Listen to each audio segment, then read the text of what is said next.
क्या सोने की चमक अब फीकी पड़ने वाली है या फिर ये गिरावट सोना खरीदने वालों के लिए सबसे बड़ा मौका बन सकती है? क्योंकि इस समय गोल्ड मार्केट में जबरदस्त हलचल देखने को मिल रही है।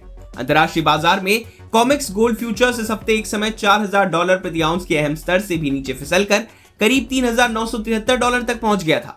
हालांकि बाद में कीमतों में हल्की रिकवरी आई और सप्ताह के आखिर में गोल्ड करीब $4013 प्रति आउंस के आसपास कारोबार करता दिखा। वहीं भारत में भी सोने और चांदी की कीमतों में उतार चढ़ाव जारी है। एमसीएक्स पर अगस्त गोल्ड फ्यूचर्स करीब 1.41 लाख रुपए प्रति 10 ग्राम और सितंबर सिल्वर फ्यूचर्स करीब 2.16 लाख रुपए प्रति किलो के आसपास कारोबार कर रहे हैं। लेकिन सवाल यह है कि आखिर सोने और चांदी में इतनी बड़ी हलचल क्यों देखने को मिल रही है? दरअसल जून का महीना गोल्ड निवेशकों के लिए काफी मुश्किल भरा रहा। अंतर्राष्ट्रीय बाजार में सोने की कीमतें 11% से ज्यादा टूटकर करीब $4000 प्रति आउंस तक आ गई, जो अक्टूबर के बाद का सबसे निचला स्तर था। वहीं भारत में भी सोना करीब 10% गिर गया, जो 6 महीने का सबसे निचला स्तर है। हालांकि जुलाई में कीमतों में थोड़ी रिकवरी जरूर आई है, लेकिन बाजार में अनिश्चितता अभी भी बनी हुई है और यही वजह है कि अब सबसे बड़ा सवाल यह है कि क्या गोल्ड और सिल्वर में गिरावट अभी खत्म नहीं हुई है।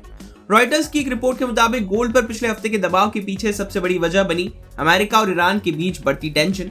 दोनों देशों के बीच तनाव बढ़ने के बाद कच्चे तेल की कीमतों में तेज उछाल आया और ब्रेंट क्रूड एक ही हफ्ते में करीब 16% तक चढ़ गया। महंगे तेल का सीधा असर महंगाई पर पड़ता है और अगर महंगाई बढ़ती है तो अमेरिकी केंद्रीय बैंक यानी फेडरल रिजर्व ब्याज दरों को लंबे समय तक ऊंचा रख सकता है या जरूरत पड़ने पर उन्हें बढ़ाने का फैसला भी ले सकता है। यही डर इस समय बाजार को परेशान कर रहा है। वहीं एवर बैंक के world markets president Chris Gaffney का भी कहना है कि सोने में हालिया गिरावट की बड़ी वजह मजबूत अमेरिकी डॉलर और बढ़ती महंगाई की चिंता है। मजबूत डॉलर का मतलब है कि दुनिया के दूसरे देशों के खरीदारों के लिए सोना महंगा हो जाता है, जिससे मांग पर असर पड़ सकता है। वहीं ऊंची ब्याज दरों का माहौल गोल्ड जैसे नॉन यील्डिंग एसेट पर दबाव बनाता है। अब नजर है अमेरिकी फेड के अगले कदम पर। सीएमई फेड वॉच टूल के मुताबिक सितंबर में अमेरिका में ब्याज दर बढ़ने की संभावना करीब 58% तक पहुंच चुकी है।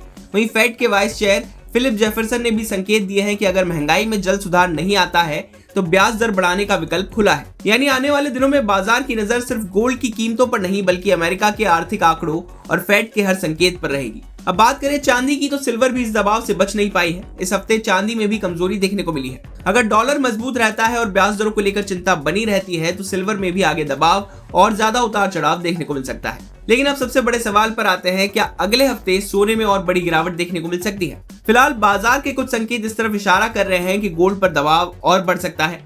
अगर अगले हफ्ते भी अमेरिकी डॉलर मजबूत बना रहता है, कच्चे तेल की कीमतें ऊंची बनी रहती हैं और फेड की तरफ से ब्याज दरों को लेकर सख्त संकेत मिलते हैं तो निवेशकों की चिंता और बढ़ सकती है। ऐसे माहौल में गोल्ड में एक और तेज बिकवाली देखने को मिल सकती है और कीमतें हाल के निचले स्तरों को दोबारा टेस्ट कर सकती है। यानी जून के बाद आई गिरावट सिर्फ एक सामान्य करेक्शन नहीं रहेगी। अगर डॉलर और ब्याज दरों का दबाव जारी रहा तो गोल्ड में एक और बड़ा करेक्शन देखने को मिल सकता है।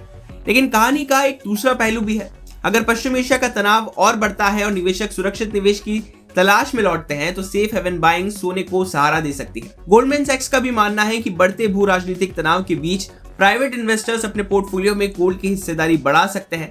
यानी अगले हफ्ते गोल्ड के सामने दो बड़ी ताकतें होंगी।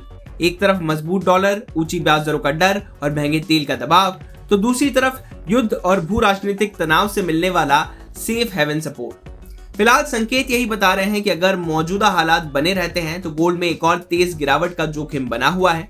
लेकिन अगर मिडिल ईस्ट की स्थिति बिगड़ती है तो यही गिरावट खरीदारी के मौके में भी बदल सकती है। इसलिए अगर आप सोना या चांदी खरीदने की सोच रहे हैं तो अगले हफ्ते 4 चीजों पर सबसे ज्यादा नजर रखिए: अमेरिकी डॉलर, कच्चे तेल की कीमतें, फेडरल रिजर्व का रुख और मिडिल ईस्ट का तनाव। क्योंकि आने वाले दिनों में सोने की चमक सिर्फ बाजार नहीं बल्कि पूरी दुनिया की घटनाएं तय करने वाली है। बिजनेस से जुड़ी बाकी तमाम खबरों के लिए आप देखते रहिए विस्तार।